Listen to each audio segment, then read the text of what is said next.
नमस्कार दोस्तों, रंगमंच कहानियों का में आपका स्वागत है। तो कहानियों का सिलसिला शुरू करते हुए लीजिए सुनते हैं मुंशी प्रेमचंद्र की एक और प्रसिद्ध कहानी, जिसका शीर्षक है इज्जत का खून। इज्जत का खून। मैंने कहानियों और इतिहासों में तकदीर के उलटफेर की अजीबोगरीब दास्तानें पढ़ी हैं। शाह को भिखमंगा और भिखमंगे को शाह बनते देखा है। तकदीर एक छुपा हुआ भेद है। गलियों में टुकड़े चुनती हुई औरतें सोने के सिंहासन पर बैठ गई, और वह ऐश्वर्य के मतवाले जिनके इशारे पर तकदीर भी सिर झुकाती थी, आन की शान में चील कौओं का शिकार बन गए हैं। पर मेरे सर पर जो कुछ बीती, उसकी नजीर कहीं नहीं मिलती।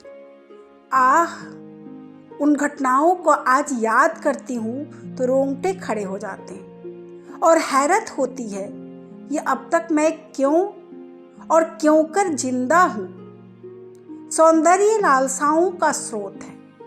मेरे दिल में क्या लालसाएं न थी, पर आह, निष्ठुर भाग्य के हाथों में मिटी। मैं क्या जानती थी कि वह आदमी जो मेरी एक एक अदा पर कुर्बान होता था, एक दिन मुझे इस तरह जलील और बर्बाद करेगा।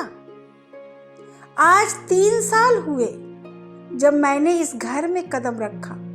उस वक्त यह एक हरा भरा चमन था।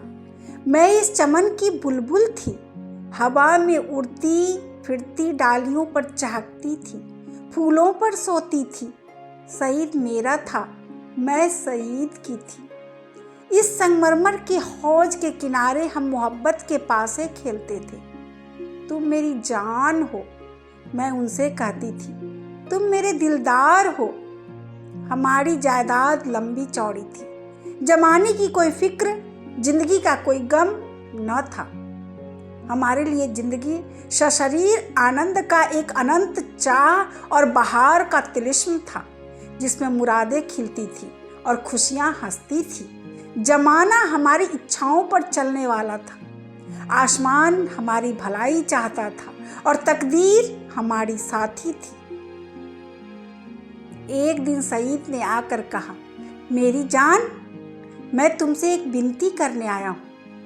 देखना, इन मुस्कुराते हुए ओठों पर इनकार का हर्फ ना आए।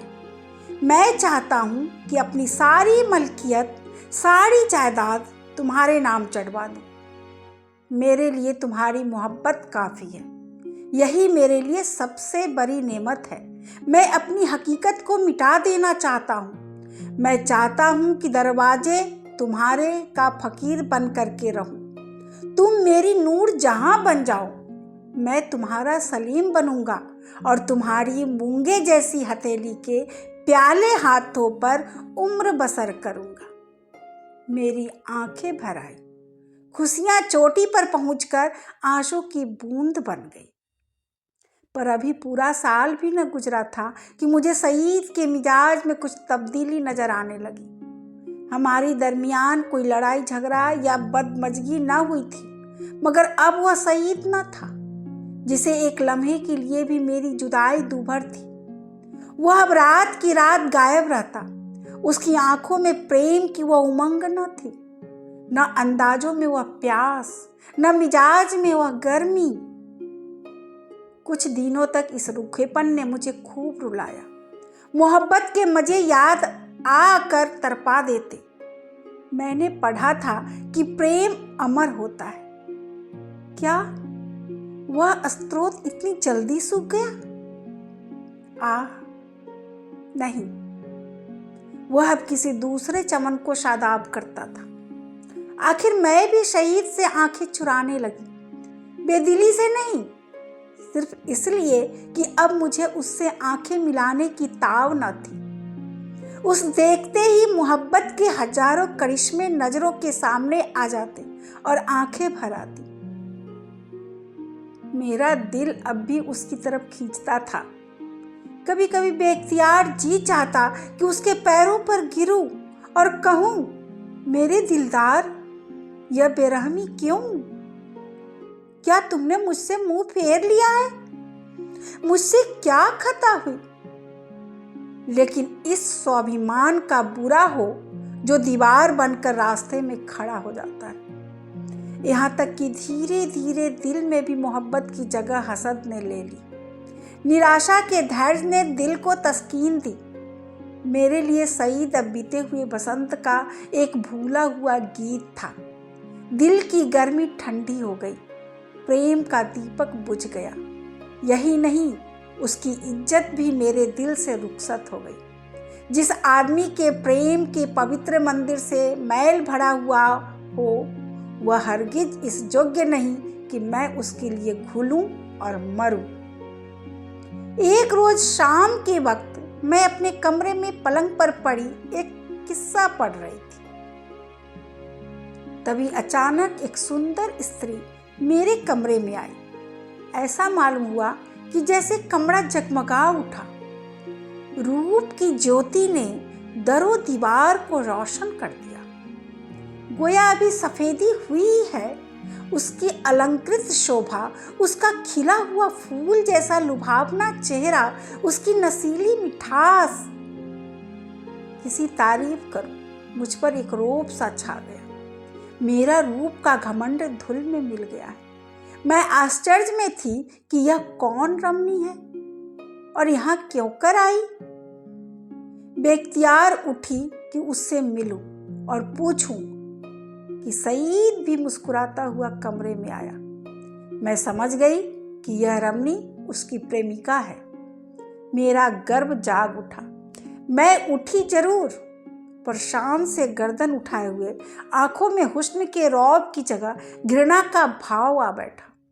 मेरी आंखों में अब वह रमणी रूप की देवी नहीं, डसने वाली नागिन थी।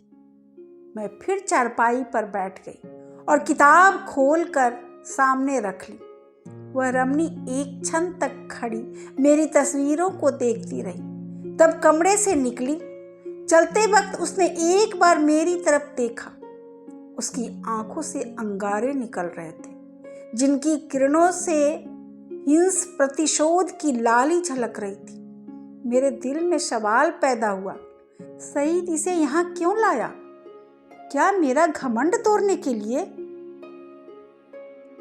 जायदाद पर मेरा नाम था, पर वह केवल एक भ्रम था। उस पर अधिकारी पूरी तरह सईद का था।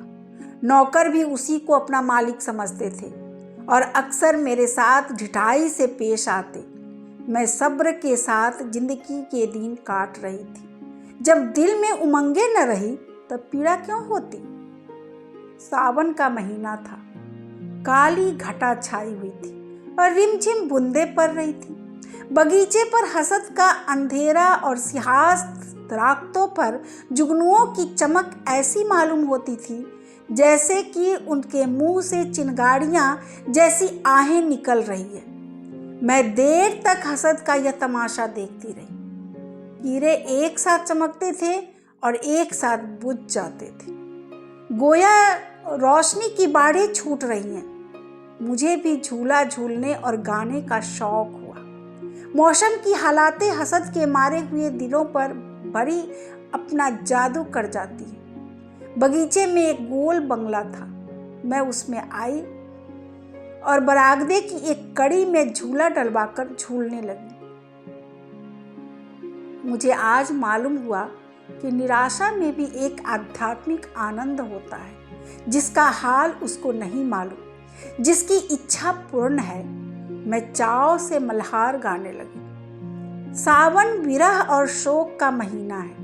गीत में एक वियोगी हृदय की गाथा की कथा ऐसे दर्द भरे शब्दों बयान की गई थी कि बरबस आंखों से आंसू टपकने लगे। इतने में बाहर से एक लालटेन की रोशनी नजर आई। सईद और हसीना दोनों चले आ रहे थे। हसीना ने मेरे पास आकर कहा, आज यहाँ नाच रंग की महफिल सजेगी और शराब के दौर चलेंगे। मैंने घृणा से कहा, मुबारक हो। हसीना, 12 मासे और मल्हार की ताने उड़ेंगी, साजिंदे आ रहे हैं। मैं शौक से, हसीना, तुम्हारा सीना हसद से चाक हो जाएगा। सईद ने मुझसे कहा, जुबैदा तुम अपने कमरे में चली जाओ, यह इस वक्त आपे में नहीं है। हसीना ने मेरी तरफ लाल लाल आंखें निकाल कर कहा, मैं तुम्हें अपने पैरों की धूल के बराबर भी नहीं समझती। मुझे फिर जब्त न रहा, अकड़ कर बोली, और मैं क्या समझती हूँ? एक कुतिया दूसरों की उगली हुई हड्डियों को निचोड़ती फिरती है। अब सईद के भी तेवर बदले, मेरी तरफ भयानक आंखों से देख कर बोले, जुबैदा तुम्हारे सर पर शैतान तो नहीं सवार है? सईद का यह जुमला मेरे जिगर में चुभ गया। मैं तड़प उठी। जिन होठों से हमेशा मोहब्बत और प्यार की बातें सुनी हो, उन्हीं से यह जहर निकले और बिल्कुल बेकसूर। क्या मैं ऐसी नाचीज और हकीर हो गई हूँ कि एक बाजारू औरत भी मुझे छेड़कर गालियां दे सकती है और मेरा जबान खोलना मना? मेरे दिल में साल भर से जो बुखार हो रहा था वह उछल पड़ा। मैं झूले से उतर पड़ी और सईद की तरफ शिकायत भरी निगाहों से देख कर बोली, शैतान मेरे सर पर सवार हो या तुम्हारे सर पर, इसका फैसला तुम खुद कर सकते हो। सईद, मैं तुमको अब तक शरीफ और गैरत वाला समझती थी, तुम खुद कर सकते हो। बेवफाई की इसका मलाला मुझे जरूर था, मगर मैंने सपनों में भी यह न सोचा था कि तुम गैरत से इतने खाली हो कि हया फरोश औरत के पीछे मुझे इस तरह जलील करोगे। इसका बदला तुम्हें खुदा से मिलेगा। हसीना ने तेज होकर कहा, तू मुझे हया फरोश कहती है? मैं बेशक कहती हूँ सईद, और मैं बेगैरत हूँ? मैं बेशक बेगैरत ही नहीं, शोबदेबाज, मक्कार, पापी, सब कुछ। यह अल्फाज बहुत घिनौने हैं, लेकिन मेरे गुस्से के इजहार के लिए काफ़ी नहीं। मैं यह बातें कह रही थी कि एकाएक सईद के लंबे तगड़े हट्टे कट्ठे नौकर ने मेरी दोनों बाहें पकड़ ली और फलक मारते भर में हसीना ने झूले की रस्सियां उतार कर मुझे बरामदे के एक लोहे के खंभे से बांध दिया। इस वक्त मेरे दिल में क्या ख्याल आ रहे थे यह याद नहीं, मेरी आंखों के सामने अंधेरा छा गया था। ऐसा मालूम होता था कि यह तीनों इंसान नहीं, यमदूत है। गुस्से की जगह दिल में डर समा गया था। इस वक्त अगर कोई रौबी ताकत मेरे बंधनों को काट देती, मेरे हाथों में आबदार खंजर दे देती, तो भी तो जमीन पर बैठकर अपनी जिल्लत और बेकसी पर आंसू बहाने के सिवा और कुछ न कर सकती।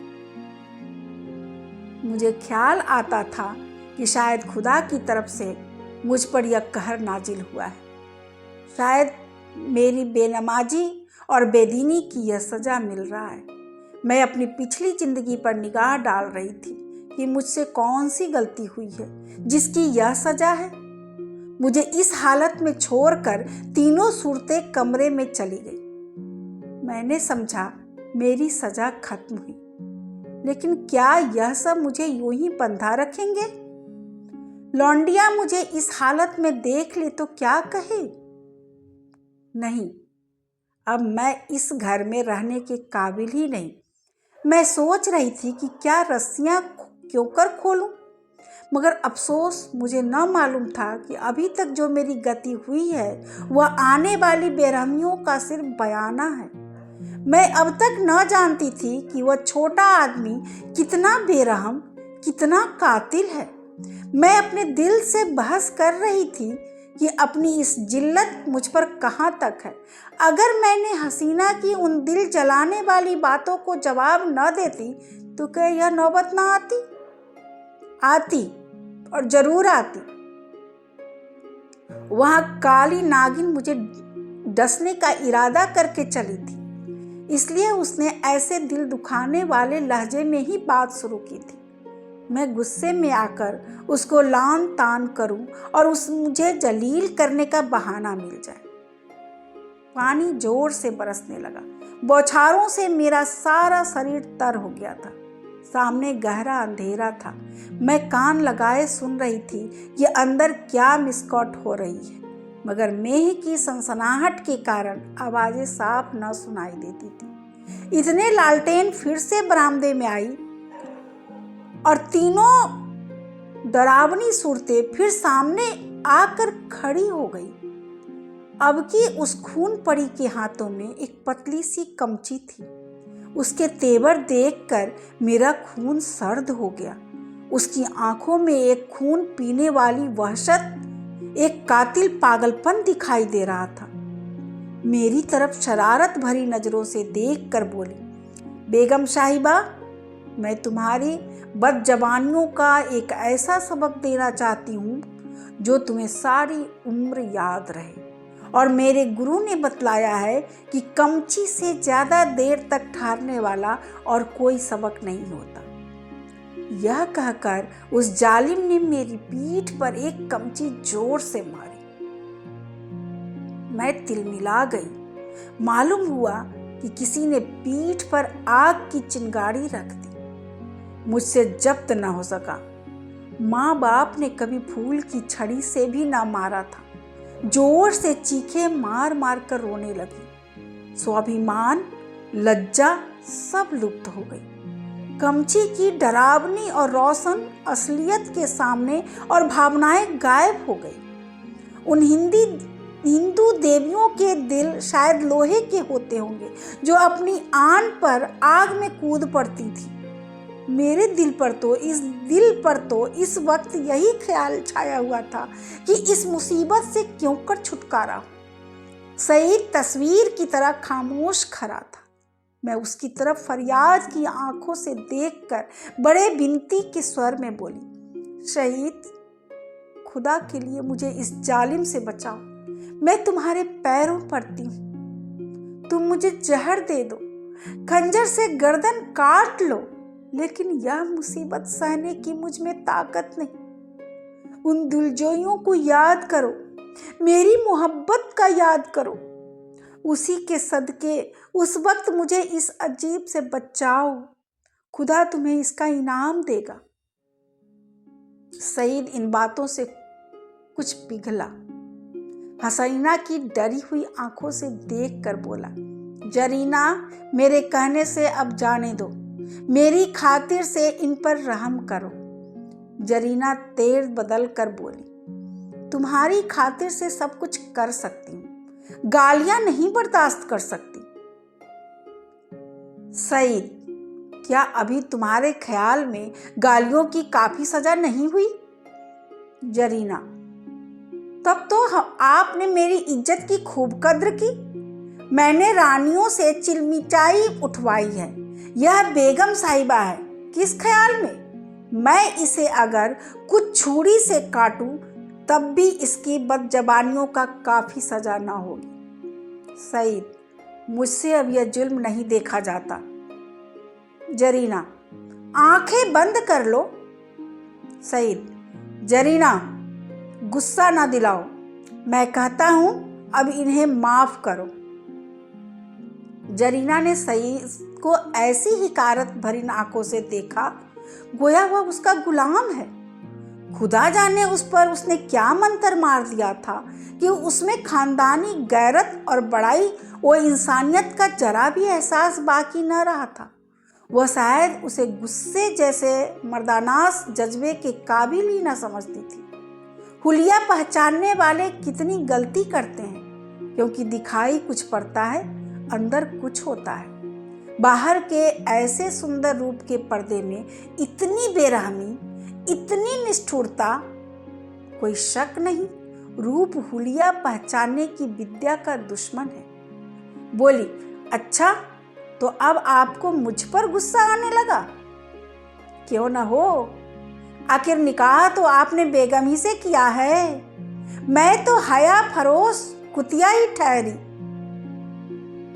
शहीद, तुम ताने देती हो और मुझसे यह खून नहीं देखा जाता। जरीना, तो यह कमची हाथ में लो और इसे गिनकर 100 लगाओ, गुस्सा उतर जाएगा। इसका यही इलाज है। जरीना, फिर वही मजाक? जरीना, नहीं, मैं मजाक नहीं करती। सईद ने कमची लेने को हाथ बढ़ाया, मगर मालूम नहीं जरीना को क्या सुबह पैदा हुआ। उसने समझा शायद वह कमची को तोड़कर फेंक देंगे। कमची हटा ली और बोली, अच्छा, मुझसे यह दगा? तो लो, अब मैं ही हाथों की सफाई दिखाती हूँ। यह कहकर उसे बेदर्द ने मुझे बेतहाशा कमचियाँ मारना शुरू की। मैं दर्द से ऐंठ ऐंठ कर चीख रही थी, उसके पैरों पड़ती थी, मिन्नतें करती थी, अपने किए पर शर्मिंदा थी, दुआएं देती थी, पीर और पैगंबर का वास्ता देती थी, पर उस कातिल को जरा भी रहम ना आता था। सईद काठ के पुतले की तरह दर्दो सितम का यह नजारा आंखों से देख रहा था और उसको जोश ना आता था। शायद मेरा बड़े से बड़े दुश्मन भी मेरे रोने धोने पर तरस खाता। मेरी पीठ छिलकर लहू लुहान हो गई। जख्म पड़ते थे, हर एक चोट आग के शोले की तरह बदन पर लगती थी। मालूम नहीं उसने मुझे कितनी दरें लगाई, यहाँ तक कि कमची को मुझ पर रहम आ गया। वह फट कर टूट गई।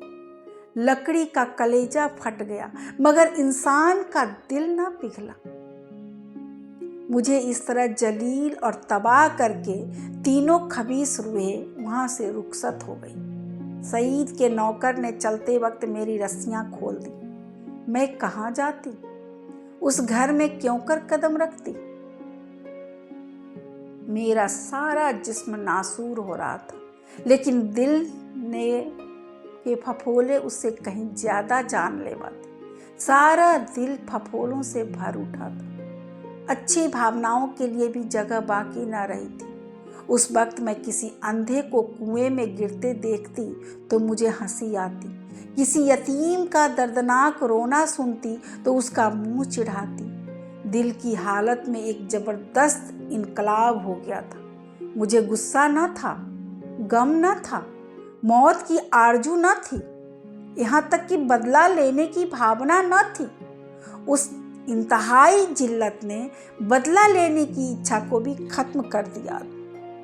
हालांकि मैं चाहती तो कानूनन सईद को शिकंजे में ला सकती थी, उसे दाने दाने के लिए तरसा सकती थी, लेकिन यह बेइज्जती, यह बेआबरूई, यह पामाली बदले के ख्याल के दायरे से बाहर थी। बस सिर्फ एक चेतना बाकी थी और वह अपमान की चेतना थी।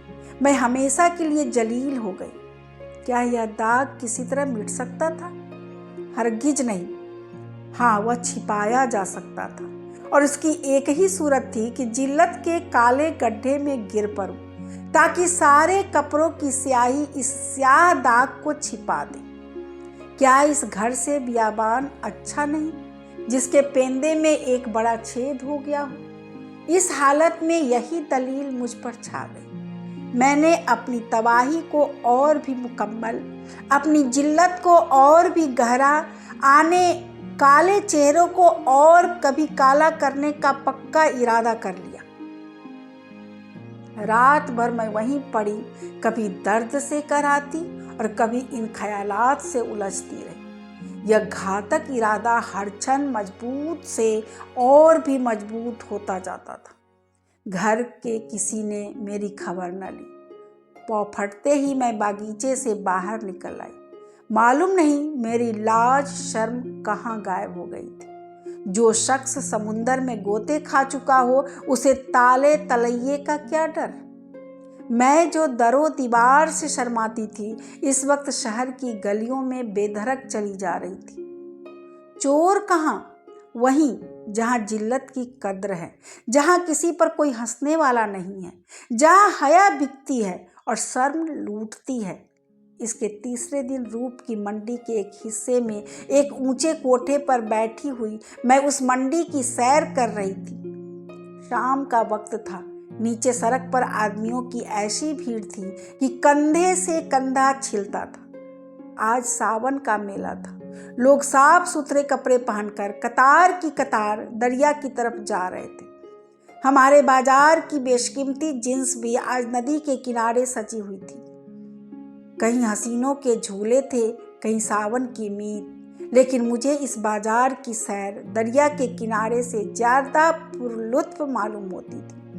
ऐसा मालूम होता है कि शहर की और सब सड़कें बंद हो गई है, सिर्फ यही तंग गली खुली हुई है और सबकी निगाहें कोटोही के तरफ लगी थी। गोया वह जमीन पर नहीं चल रहे हैं, हवा में उड़ना चाहते हैं। हाँ, पढ़े लिखे लोगों को मैंने इतना बेधड़क नहीं पाया। वह भी घूरते थे, मगर कनखियों से। अधेड़ उम्र के लोग सबसे ज्यादा बेधड़क मालूम होते थे। शायद उनकी मनसा जवानी के जोश को जाहिर करना था। बाजार क्या था? एक लंबा चौड़ा थिएटर था। लोग हंसी दिलगी करते थे, लुत्फ उठाने के लिए नहीं, हसीनों को सुनाने के लिए। मुंह दूसरी तरफ था, निगाह किसी दूसरी तरफ। बस भाड़ों और नक्कालों की मजलिस थी। एकाएक सईद की फिटन नजर आई। मैं रईस को एक बार फिर सैर कर चुकी थी। सईद अच्छे कपड़े पहने अकड़ा हुआ बैठा था। ऐसा सजीला बांका जवान सारे शहर में न था। चेहरे मोहरे से मर्दानापन बरसता था। उसकी आंख एक बारे मेरे कोठे की तरफ उठी और नीचे झुक गई। उसके चेहरे पर मुर्दनी सी छा गई, जैसे किसी जहरीले सांप ने काट खाया हो। उसने कोचवान से कुछ कहा। दम के दम में फिटन हवा हो गई। उस वक्त उसे देखकर मुझे जो द्वेषपूर्ण प्रसन्नता हुई, उसके सामने उस जानलेवा दर्द की कोई हकीकत न थी। मैंने जलील होकर उसे जलील कर दिया। एक कटार कमचियों से कहीं ज्यादा तेज थी। उसकी हिम्मत न थी कि अब मुझसे आंख मिला सके। नहीं, मैंने उसे हरा दिया। उसे उम्र भर के लिए कैद में डाल दिया। इस काल कोठरी से अब उसका निकलना गैर मुमकिन था, क्योंकि उसे अपने खानदान के बड़प्पन का घमंड था। दूसरे दिन भोर में खबर मिली कि किसी कातिल ने मिर्जा सईद का काम तमाम कर दिया। उसकी लाश उसी बगीचे के गोल कमरे में मिली। सीने में गोली लग गई थी। 9 बजे दूसरे खबर सुनाई दी। जरीना को भी किसी ने रात के वक्त कत्ल कर डाला था। उसका सर तन जुदा कर दिया गया। बाद को जांच पड़ताल से मालूम हुआ कि यह दोनों वारदातें सईद के ही हाथों हुई।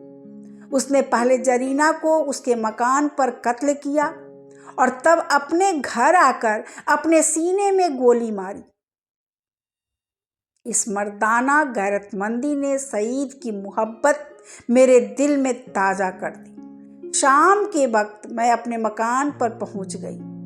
अभी मुझे यहाँ से गए हुए सिर्फ 4 दिन गुजरे थे, मगर ऐसा मालूम होता था कि वर्षों के बाद आई हूँ। दरो दीवार पर हसरत छाई हुई थी। मैंने घर में पांव रखा तो बरबस सईद की मुस्कुराती हुई सूरत आंखों के सामने आकर खड़ी हो गई। वही मर्दाना हुस्न, वही बांकेपन, वही मनुहार की आंखें, वे व्यक्तियार मेरी आंखें भर आई और दिल से एक ठंडी आह निकल आई। गम इसका न था कि सईद ने क्यों जान दे दी। नहीं, उसकी मुजरिमाना बेहिसी और रूप के पीछे भागना, इन दोनों बातों को मैं मरते दम तक माफ न करूंगी। गम यह था कि यह पागलपन उसके सर में क्यों आया, क्यों समाया इस तरह का। इस वक्त दिल की जो कैफियत है, उससे मैं समझती हूँ कि कुछ दिनों में सईद की बेवफाई और बेरहमी का घाव भर जाएगा। अपनी जिल्लत की याद भी शायद मिट जाए, मगर उसकी चंदरोजा मोहब्बत का नक्श बाकी रहेगा। और अब ऐसे ही मेरी जिंदगी का सहारा है। अभी आप सुन रहे थे मुंशी प्रेमचंद्र की कहानी इज्जत का खून। कैसी लगी आपको ये कहानी? अपने विचार मेरे कमेंट बॉक्स में लिखें तथा मेरे चैनल को लाइक करें, सब्सक्राइब करें और इस कहानी को अपने साहित्य प्रेमी दोस्तों के साथ अवश्य करें। सपोर्ट के लिए धन्यवाद।